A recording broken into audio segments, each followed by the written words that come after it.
Trudeau सरकार ने किया कनाडा फर्स्ट नीति का ऐलान, अब प्रवासी भारतीयों पर असर।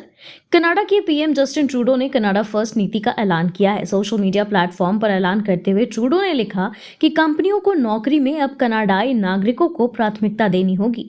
कोई कंपनी किसी विदेशी नागरिक को काम पर रखेगी तो उसे पहले यह बताना होगा कि उन्हें किस काम के लायक कोई उपयुक्त कनाडाई नागरिक नहीं मिला है। इस नीति से कनाडा में काम कर रहे भारतीय छात्रों पर असर पड़ेगा जो पढ़ाई के साथ कमाई भी कर रहे हैं।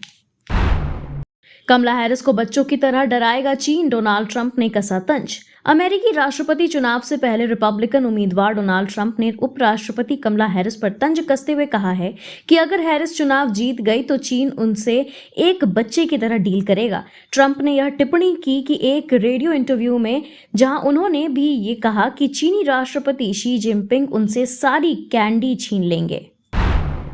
इजराइल हमास युद्ध विराम पर सहमति की उम्मीद, मानवीय सहायता और कैदियों की रिहाई।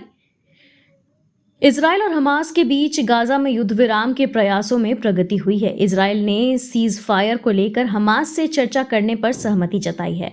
हमास ने शर्त रखी है कि यदि इजराइल युद्ध विराम पर पालन करता है, मानवीय सहायता देता है और फिलिस्तीनी कैदियों को रिहा करता है तो बंधकों को छोड़ा जाएगा। अमेरिकी दबाव में भी इजराइल से युद्ध समाप्त करने की अपील की गई है। इजराइल पर 1000 मिसाइलें दागेगा ईरान, खतरनाक प्लान का खुलासा। इजराइल द्वारा लेबनान और गाजा में हमलों के बीच न्यूयॉर्क टाइम्स की रिपोर्ट के अनुसार ईरान ने अपने सैन्य बलों को तैयार रहने का निर्देश दिया है। अयातुल्लाह खामेनेई ने कहा कि यदि इजराइल ने ईरान पर 1 अक्टूबर को किए गए हमले का जवाब दिया तो जवाब में 1000 बैलिस्टिक मिसाइलें दागी जा सकती हैं, जिसमें मध्य पूर्व में युद्ध की स्थिति उत्पन्न हो सकती है। अमेरिका और अन्य देशों को इस संभावित युद्ध के कारण तेल की आपूर्ति पर प्रभाव की चिंता है। जयशंकर की यात्रा के दौरान पाकिस्तान संग कोई औपचारिक बैठक नहीं। भारत के विदेश मंत्री एस जयशंकर की पाकिस्तान यात्रा चर्चा का विषय रही है, जहां उन्होंने शंघाई सहयोग संगठन शिखर सम्मेलन में भाग लिया।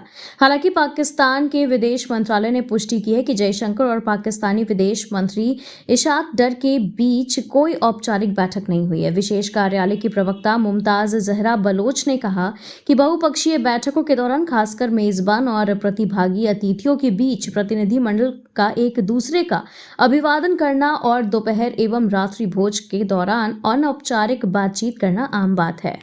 Thank you so much for watching this video. Don't forget to like, comment, share, and subscribe.